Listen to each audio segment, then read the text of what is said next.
tarde ou boa noite. Aqui quem vos fala é o professor Ney Costa, o professor da disciplina do ensino religioso, e venho até vocês através desta pequena videoaula, através do seu aparelho de celular ou do seu notebook, enfim, no objetivo de trazer a vocês mais uma pequena parcela do nosso conteúdo que está sendo ministrado durante este ano letivo do ano de 2021, mesmo em período difícil de pandemia. Pois bem, o assunto que trago até vocês tem a ver com um dos elementos mais impressionantes, incríveis dentro do universo sagrado e atrai multidões de pessoas, trazendo a estas pessoas diferentes tipos de sentimentos, né? Por um lado, o sentimento de alegria, por outro, o sentimento do medo, né? Estamos falando sobre o futuro após a morte, né? Mas necessariamente falamos aqui, neste caso em especial, do paraíso, né? Porque só acontece esse paraíso após a morte, ou existe um paraíso também em vida. Mas a grande questão que nos traz a reflexão é que isto acaba atraindo uma série de pessoas, né, dentro do objetivo de sua realidade de vida. O nosso texto é claro, é simples, é sucinto e diz assim: desde épocas imemoriais, nos mitos mais antigos da Terra, existe a ideia de um paraíso. Pode ser um paraíso terreno, de alguma maneira perdido. Um paraíso futuro, que se espera encontrar depois da morte. Um paraíso que se faz aqui mesmo na Terra, com o esforço humano. Sonho, lembrança, uma ideia humana ou divina. Afinal, o ser humano ainda acredita em algum tipo de paraíso? Bom, no decorrer do texto, nós observamos aproximadamente 3 tipos de religiões e de povos que nutriam uma certeza, a certeza da existência de um paraíso. Vejamos aqui o que diziam os gregos. Os gregos falavam de uma idade de ouro, perdida no tempo, em que os deuses andavam sobre a terra e as pessoas viviam felizes. Platão, um filósofo da época, em seu livro As Leis, descreve esse tempo como governado pela divindade. Não eram os homens que se estabeleciam como reis, mas os deuses. Vivia-se sem discórdia pela inspiração direta da lei divina.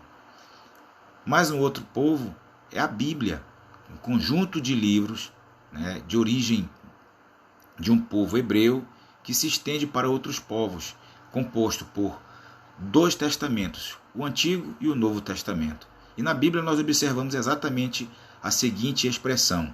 A Bíblia também fala de um paraíso perdido, o conhecido Jardim do Éden, que Deus criara e pusera-o para o homem e a mulher viverem em paz.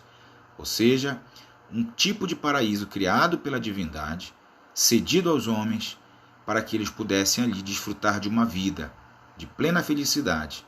Finalizando, temos também a concepção na mitologia afro-brasileira. Aparece a ideia semelhante de um tempo em que a terra e o céu não eram separados, mas os orixás podiam andar no mundo dos humanos e os humanos podiam andar no céu. Esses paraísos ancestrais, de que o ser humano tem falado em diversas culturas e religiões, sempre acabam se perdendo por alguma desobediência humana ou por algum erro cometido. Pois bem, quando nós falamos sobre a ideia de paraíso dentro do contexto das diversas crenças, uma coisa comum nelas é que os paraísos sejam o paraíso do Jardim do Éden, de origem judaica cristã, de crença, seja o paraíso dos gregos, onde os deuses governavam, seja no paraíso afro-brasileiro, onde não havia separação entre o céu e a terra, podendo haver inclusive o deslocamento constante e livre entre seres humanos andando no céu e Deus e orixás andando na terra. Uma coisa é comum nessas crenças, é que esses paraísos eles foram perdidos por ocasião da desobediência à lei divina. No caso do Jardim do Éden, nós observamos que Adão e Eva pecaram por desobedecerem a Deus comendo do fruto, do conhecimento do bem e do mal. Nós observamos aqui, dentro do contexto da mitologia afro, né, a desobediência nesse tipo de trânsito entre o mundo dos orixás e o mundo dos humanos. E dentro do contexto dos gregos, algo semelhante, o que nos leva a entender que, de acordo com o que nós entendemos, os paraísos eles podem ser eternos e devem ser eternos apenas para aqueles que seguem fielmente obedecendo à vontade dos seus deuses. Ok? O nosso contexto de assunto ele segue mais adiante em outras aulas, dando-nos melhor compreensão sobre essa temática. Por exemplo, a concepção de paraíso futuro e a concepção do inverso do paraíso. Tudo isto veremos nas próximas aulas. Forte abraço a todos, bons estudos e até mais.